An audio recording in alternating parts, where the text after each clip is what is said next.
A essência da santidade.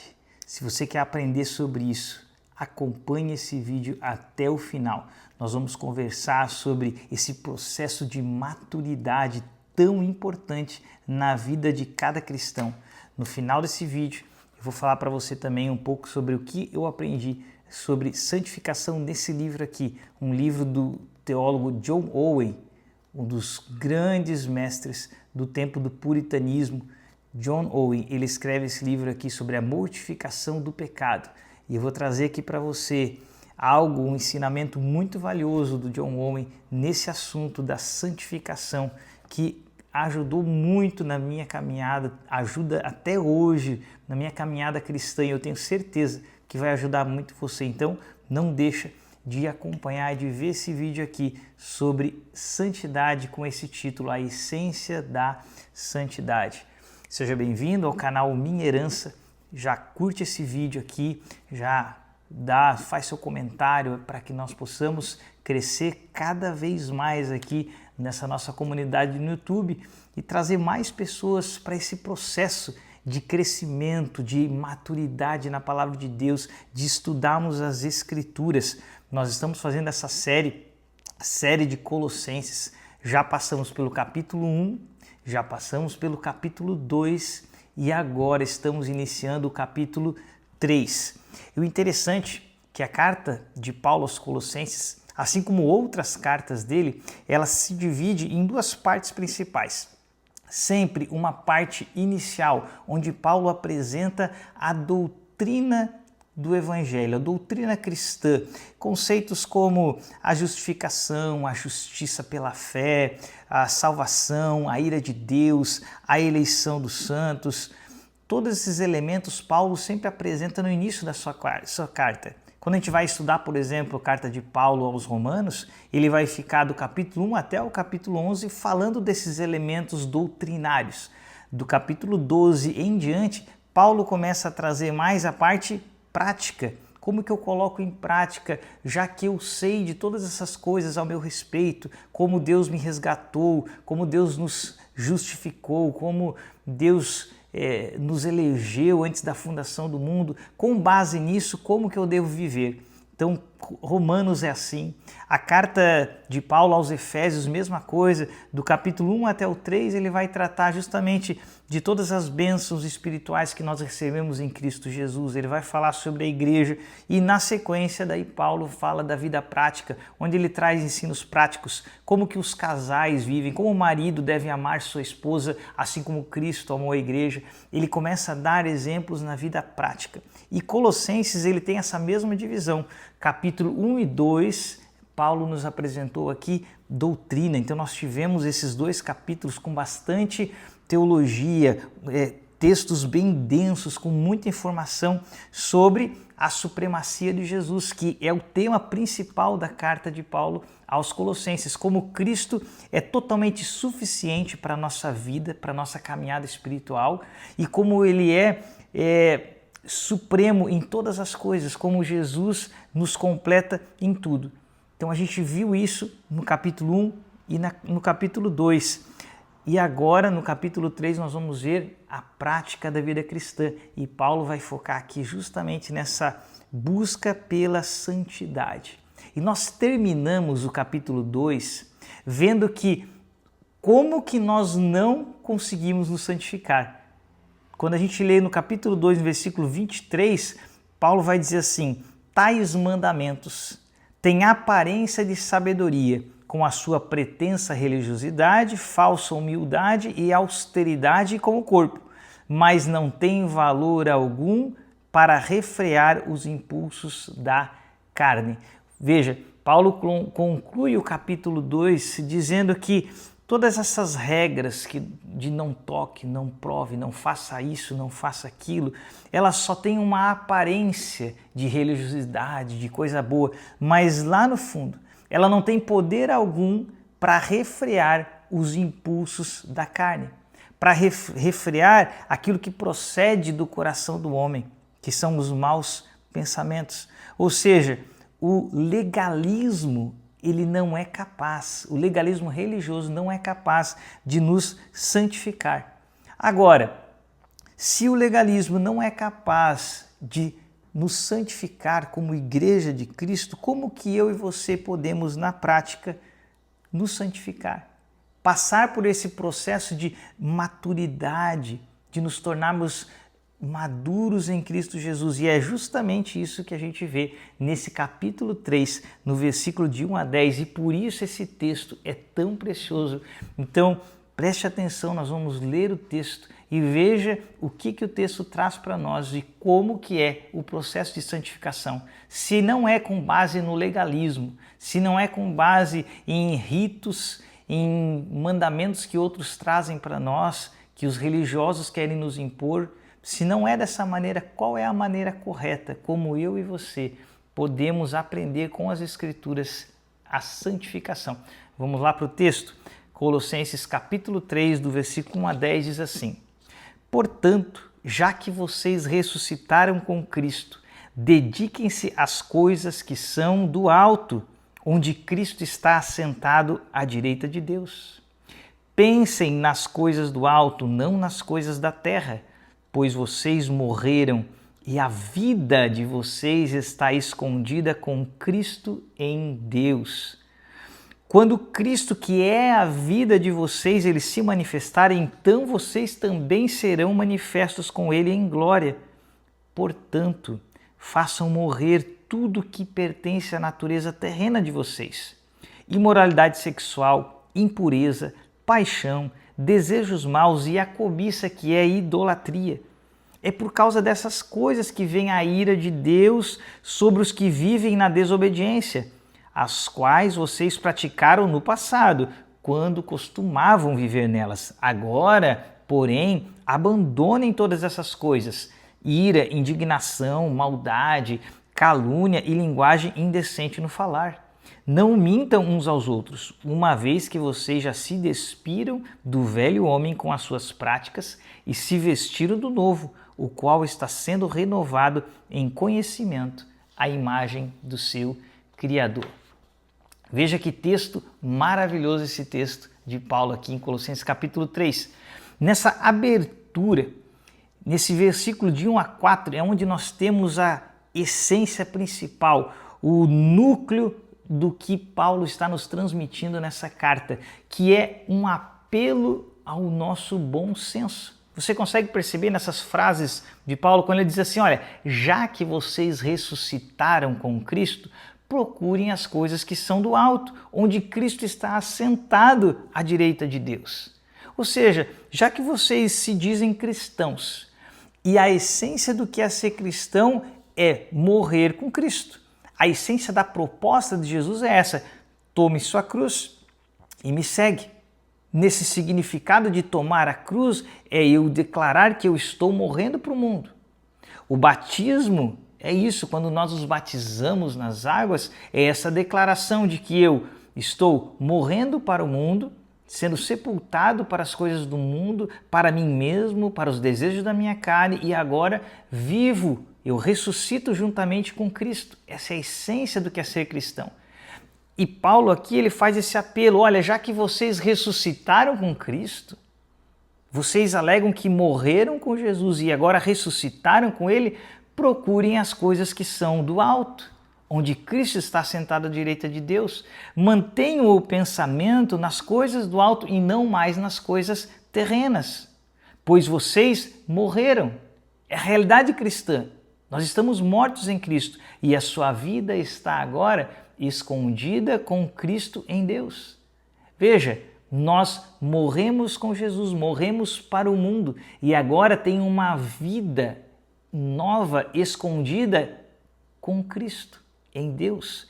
E quando Cristo, que é a sua vida, for manifestado, então vocês também serão manifestados com Ele em glória. Morrer com Cristo é a base do que é ser cristão. Quando nós vemos Romanos capítulo 6, versículo 3 a 4, olha o que Paulo diz: ou vocês não sabem que todos os que fomos batizados em Cristo Jesus, fomos batizados na sua morte? Portanto, fomos sepultados com ele na morte, por meio do batismo. Quando nós declaramos que Cristo é o nosso Senhor, quando nós cremos no nosso coração, a palavra vai dizer em Efésios capítulo 1 e 13 que nós somos selados com o Espírito Santo. Esse é o nosso batismo. O Espírito Santo de Deus vem morar em nós, vem habitar em nós. E isso diz que nós fomos sepultados agora para o mundo para viver para Cristo. 2 Coríntios capítulo 5, versículo 14, confirma isso quando ele vai dizer assim: o amor de Cristo nos constrange, porque estamos convencidos de que um morreu por todos, logo todos morreram. Esse texto ele vai falar sobre essa compreensão do que Cristo fez por mim. Ele morreu lá na cruz em meu lugar. Aquela cruz era o lugar que eu e você deveríamos estar. Por causa dos nossos pecados, por causa dos nossos maus desejos, por causa de toda a nossa impureza, por causa de toda a nossa maldade, aquela cruz era o meu lugar, era o seu lugar, mas ele toma o nosso castigo. O castigo que estava sobre Cristo era para ter caído sobre mim. E ele toma isso. E ele leva na cruz e ele morre em meu lugar, aonde eu deveria estar crucificado. Por isso, ele vai declarar que esse amor, ele me constrange. Porque aquilo que Cristo recebeu na cruz era para estar sobre mim. E aí ele diz, estou convencido, já que Cristo morreu por todos nós. Então agora todos aqueles que estão em Cristo também morreram.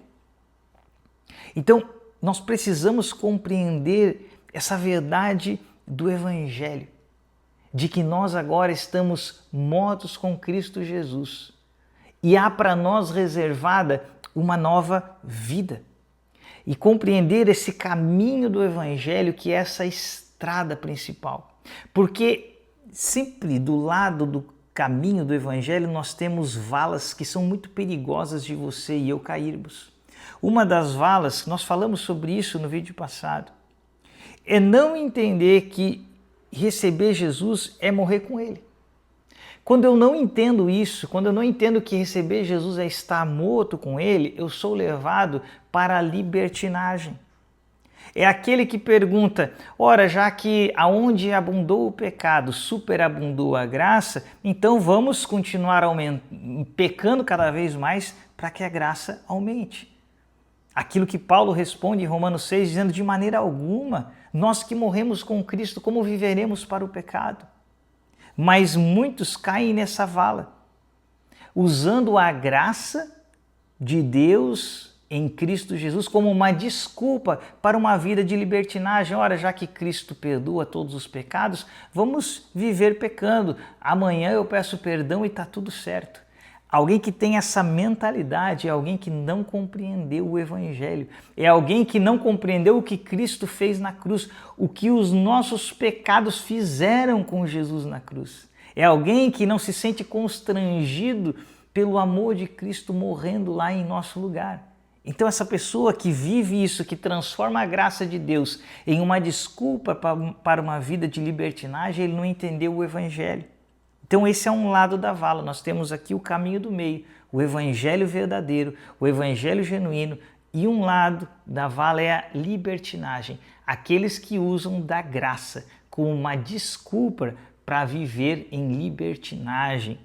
O outro lado, a outra vala perigosa, é aquilo que nós vimos no vídeo passado, na aula anterior.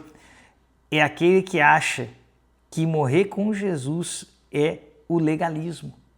É viver uma série de regras impostas. Viver essa religiosidade do nada pode, sabe?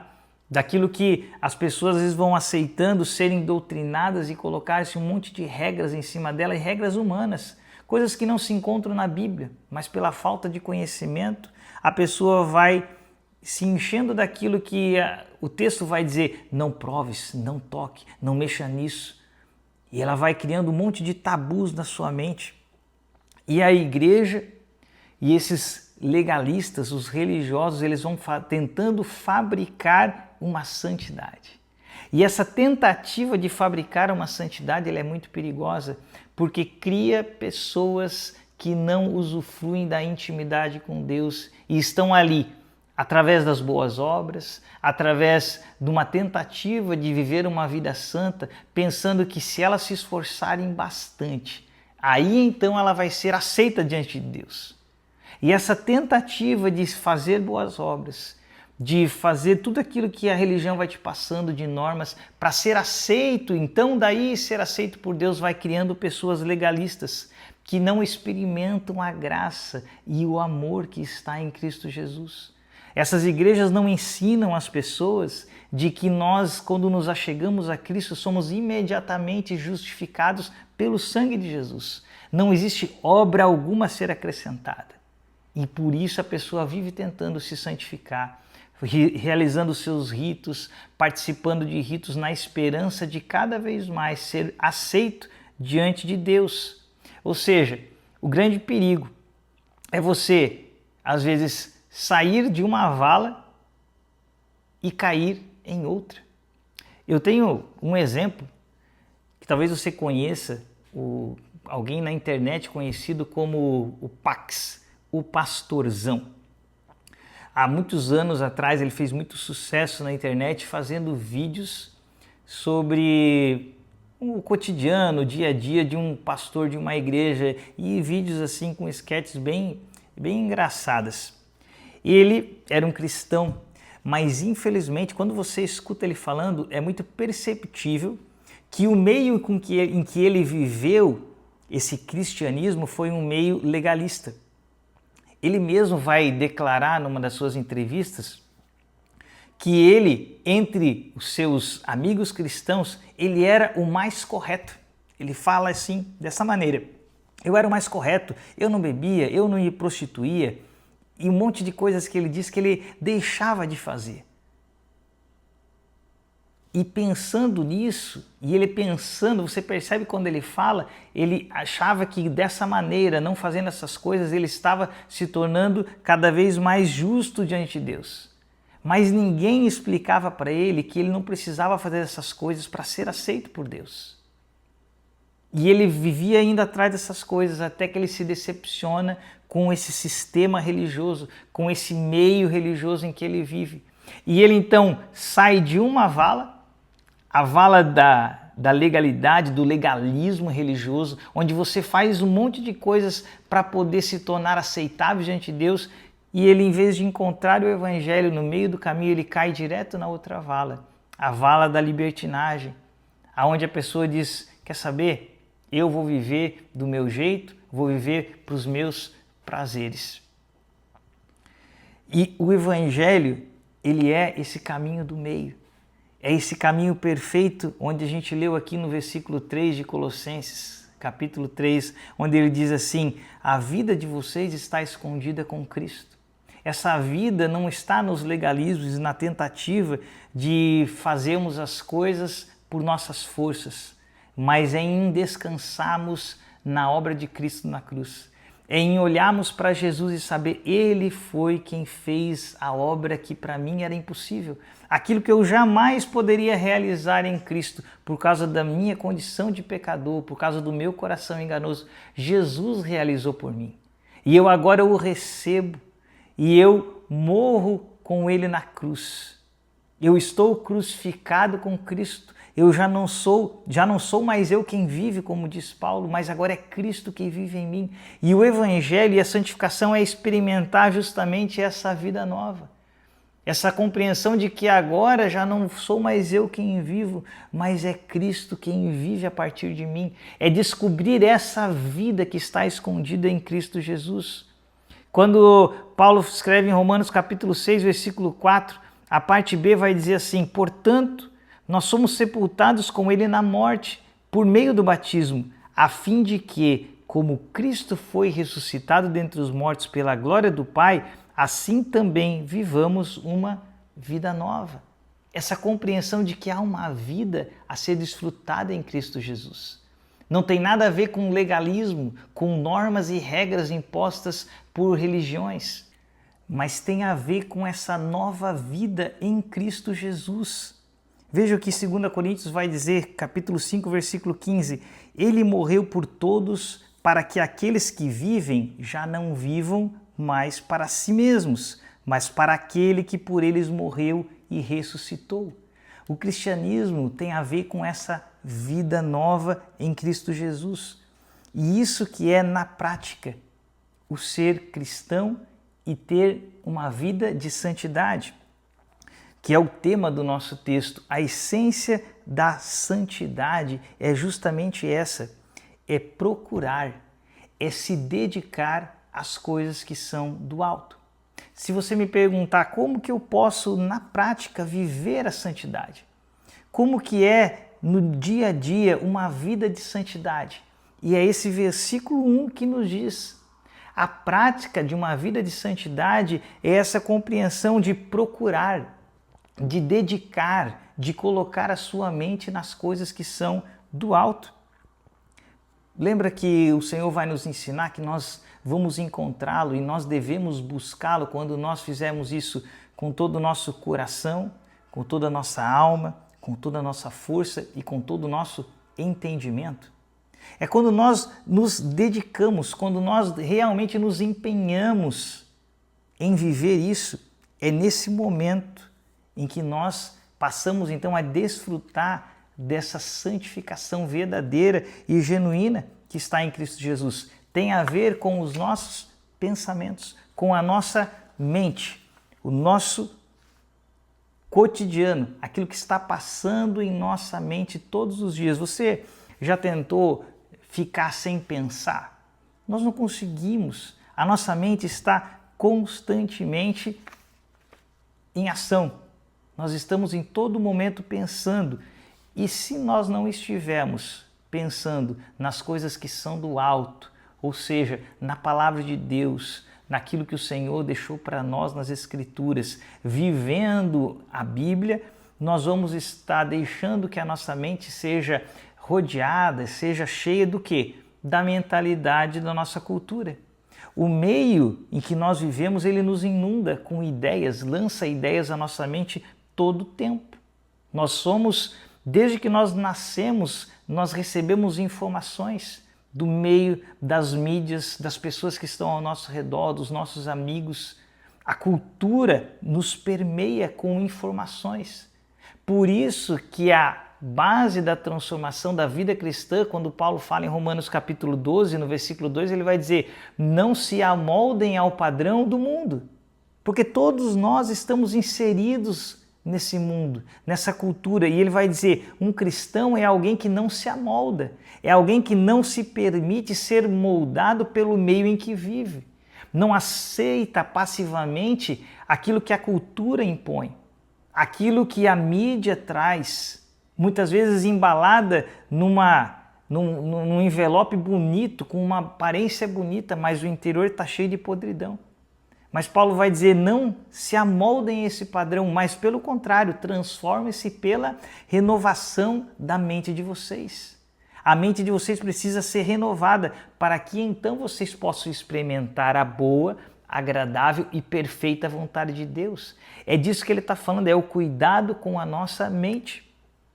Por isso que esse processo tem que ser um processo radical, que vai na raiz do problema, que é o nosso pensamento, onde tudo se origina.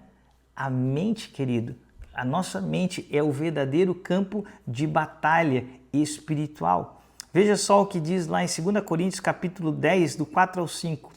Porque as armas da nossa luta não são carnais, mas poderosas em Deus para destruir fortalezas. Destruímos raciocínios falaciosos e toda a arrogância que se levanta contra o conhecimento de Deus e levamos cativo todo o pensamento à obediência de Cristo. E talvez você diga, eu conheço esses textos, eu já ouvi tudo isso sobre o cuidado do pensamento, mas a pergunta que eu faço para você, conhecendo esses textos que nós estamos lendo, você tem vivido isso?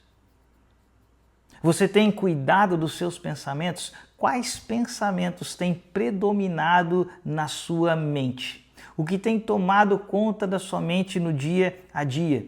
Hoje, o que permeia os seus pensamentos? Veja como Paulo é muito enfático, Filipenses 4, 8 a 9, ele vai dizer, finalmente, irmãos, Pensem em tudo o que for verdadeiro, tudo que for digno de respeito, tudo que for justo, tudo que for puro, o que for amável, o que for de boa fama, em que houver alguma virtude ou algo de louvor. Ponham em prática tudo que vocês aprenderam, receberam e ouviram em mim, e o Deus de paz estará com vocês. Veja, ponham em prática. De nada adianta nós sabermos que o campo de batalha é na mente, de nada adianta nós sabermos os textos bíblicos, mas se ainda não colocarmos em prática, se ainda o que continua em nossas mentes dia a dia são as coisas impostas por esse mundo, se ainda nós somos escravos do que o mundo traz como ideologia, o mundo traz como certo, se você ainda não está permitindo que o que povoe a sua mente, que o que esteja na sua mente seja a palavra de Deus, o Evangelho. Porque aqui nesse mundo, nós valorizamos, esse mundo valoriza muito mais a aparência, aquilo que está no exterior. E nós tivemos esses exemplos já na história bíblica, quando a gente vê Davi e seus irmãos. Como todos pensavam que os escolhidos seriam seus irmãos, pessoas com aparência melhor que a de Davi. No entanto, o texto vai dizer que Deus olha o coração, Deus sonda o nosso interior. Jesus vem, nos traz o Sermão da Montanha, e lá ele traz essa ênfase tão clara, onde para Deus, quando ele especifica a sua lei de não matarás, ele não estava dizendo apenas o ato de matar, mas ele estava querendo dizer que ele se importava também com o meu coração. Se eu desejo que o outro morra, eu já estou cometendo pecado. Então, Cristo mostra para nós como valioso é para Deus aquilo que se passa no nosso interior, os nossos pensamentos, aquilo que nós guardamos e alimentamos no nosso coração. Para Deus é de extremo valor. Porque para Ele a verdadeira batalha acontece antes no nosso coração. Quando você vê Jesus chamando a atenção dos fariseus, fica tão claro isso, né? Porque os fariseus, os mestres da lei, eles falavam bonito. Eles pregavam a Bíblia, o Antigo Testamento que eles tinham, ensinavam muitas coisas. Mas Jesus vai falar, olha, vocês devem fazer o que eles falam, mas não vivam como eles vivem. Ou seja, porque Jesus sabia que as palavras deles tinham um tipo de conteúdo que aparentemente era bom, mas o coração deles estava afastado da verdade de Deus. No coração e na mente deles, eles não viviam aquela verdade. Então você percebe que para Cristo, para Jesus, a relação entre o que eu falo, as coisas que eu declaro e que eu alimento no meu coração e na minha mente é essencial. Jesus se importa. A palavra de Deus ela é muito clara em mostrar que nós temos que cuidar do que está no nosso coração, na nossa mente. Jesus vai falar em Mateus 15:19 assim, olha, porque é do coração do homem que saem os maus pensamentos, os homicídios, os adultérios, as imoralidades sexuais, os roubos, os falsos testemunhos e as calúnias. Veja, é ali, é no coração do homem, é na nossa mente, é ali que é a fonte aonde procede o mal. Por isso que é ali que é a batalha principal. É ali que eu e você somos chamados pelo Evangelho para vencer essa batalha. É na fonte, na origem dos nossos pensamentos. Então, não adianta de nada, isso que eu quero chamar a sua atenção. Nós assistimos os mais diversos programas, sem nenhum filtro. Programas com piadas imorais. Ou seja, eu sou cristão, eu não conto piadas imorais. No entanto, eu me deleito em assistir programas onde pessoas têm conteúdos imorais, fazem piadas imorais, tratam as pessoas desrespeitosamente. Assistir séries com conteúdos que têm cenas de sexo, de prostituição. Ou seja, eu como cristão eu não posso me prostituir, mas tudo bem eu assistir e me deleitar em assistir conteúdos que tenham sexo e prostituição. Percebe as incoerências que nós vivemos às vezes? Nós caminhamos consumindo o lixo desse mundo, consumindo conteúdos que têm tudo aquilo que é errado. E esperamos então que no nosso coração nós encontremos coisas boas. E às vezes ficamos espantados, por que o meu coração está assim? Se já naturalmente o nosso coração, como Jesus diz, já procedem os maus pensamentos, e nós ainda nos alimentamos daquilo que é mal e aquilo que tem correlação com o nosso coração mal, como que nós vamos vencer a batalha? É óbvio que quando nós olharmos para o nosso coração, dele vai proceder coisas ruins. Nós não vamos encontrar no nosso coração fonte boa, coisas boas sendo geradas. Por isso que o texto está nos orientando. Se vocês ressuscitaram com Cristo, se vocês são de fato cristãos, a fonte de vocês, a fonte que vocês vão usar para alimentar a mente de vocês não é esse mundo, mas vocês vão pensar nas coisas do alto, vocês vão se alimentar das Escrituras, vocês vão pensar no Evangelho, porque é isso que vai trazer libertação para vocês.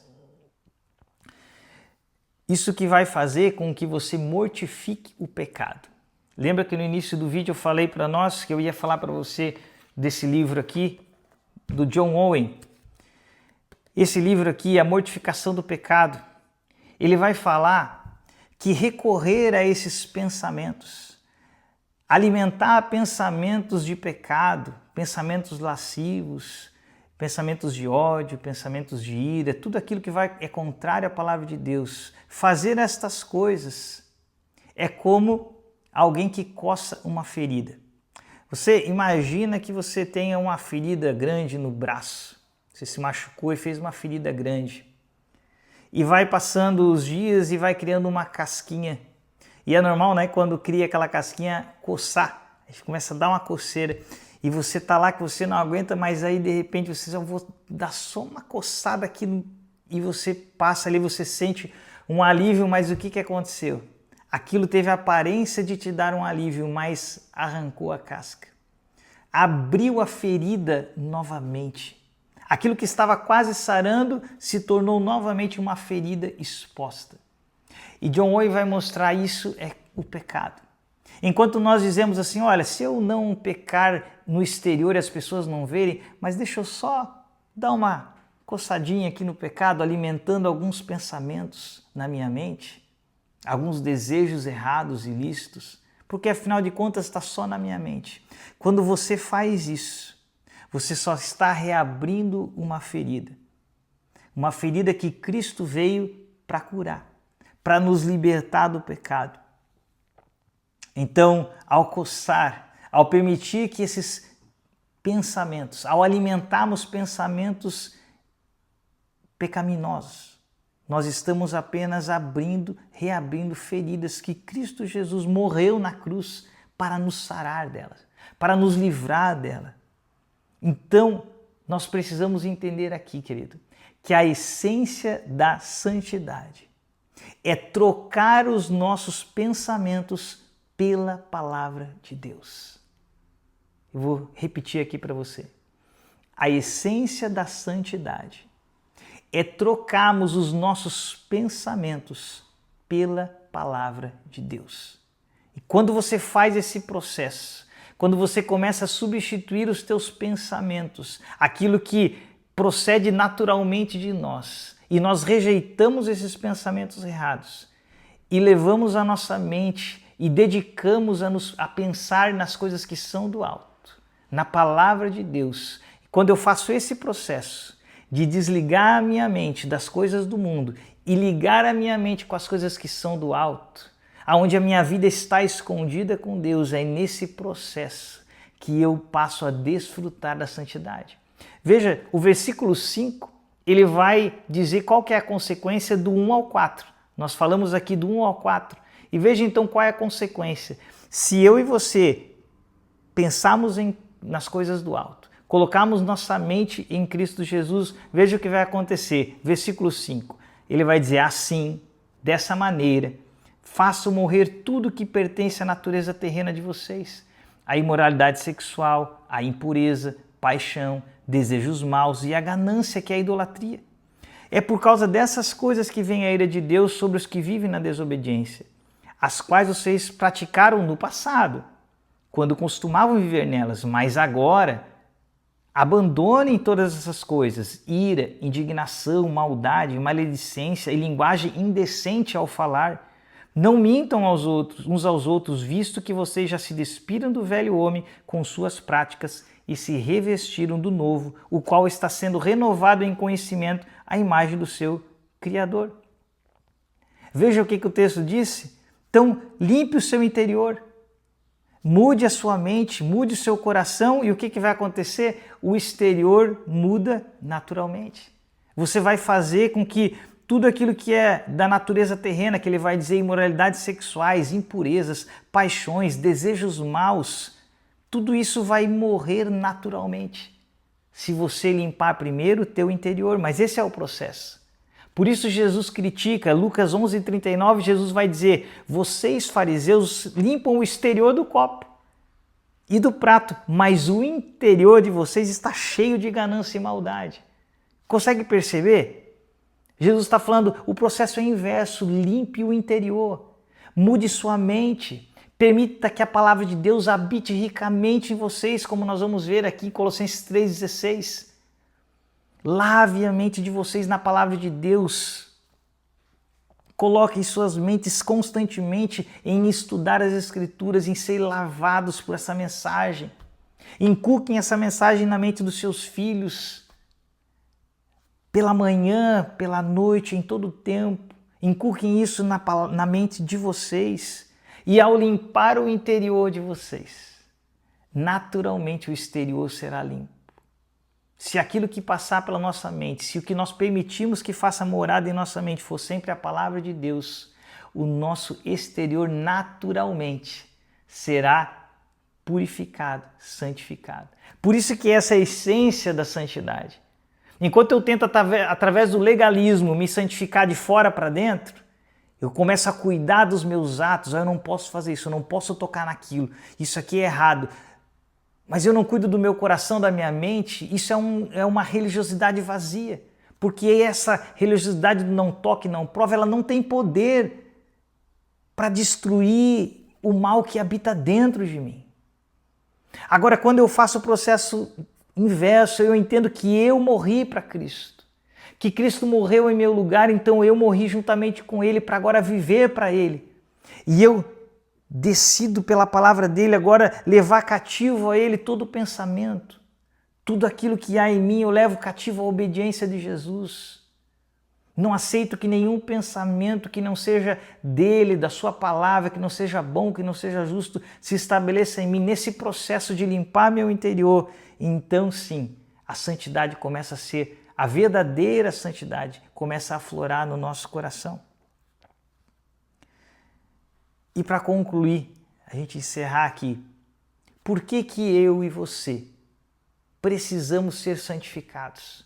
Qual é a principal razão que Deus quer fazer essa mudança em mim e você, em mim e em você, para que sejamos santificados? Veja o que o texto vai dizer, Mateus 7, 3-5. Por que você repara no cisco que está no olho do seu irmão, mas não se dá conta da viga que está no seu próprio olho? Como você pode dizer a seu irmão, deixe-me tirar o cisco do seu olho, quando há uma viga no seu? Hipócrita, tire primeiro a viga do seu olho e então você verá claramente para tirar o cisco do olho do seu irmão. Olha que interessante. O Senhor Jesus não diz para nós esse texto que nós não devemos tentar ajudar nosso irmão, auxiliá-lo. Não, ele diz assim, primeiro busque entender o que está de errado em você. Busque tirar o cisco, a trave do seu olho, que é o processo de santificação, para que então depois você possa auxiliar o seu irmão a vencer os seus problemas. Esse é o processo e é justamente a consequência da santidade. A santificação que Deus quer realizar em mim e em você, o processo de maturidade que Deus quer realizar em mim e você, é para que depois disso nós possamos viver essa santidade em direção ao próximo, para auxiliar o próximo. Tanto que você vê agora a sequência do texto, nós vimos aqui de 1 a 10, ele falou sobre a santificação, o processo em que eu e você somos santificados. E agora do 11 em diante ele vai falar sobre o quê? Sobre a igreja, sobre a vida na igreja. Ele vai dizer, olha, nessa nova vida, Versículo 11. Já não há grego e nem judeu. Você vai percebendo que agora você tem uma nova vida e agora não há mais diferença entre as pessoas. Você não faz mais distinção, acepção de pessoas. Ele vai dizer, não tem mais circunciso ou incircunciso, bárbaro nem cita, escravo nem livre, mas Cristo é tudo em todos.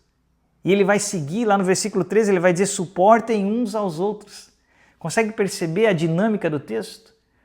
Deus quer gerar em nós pessoas maduras, pessoas no processo de santificação, para que nós possamos viver essa santidade em direção ao outro.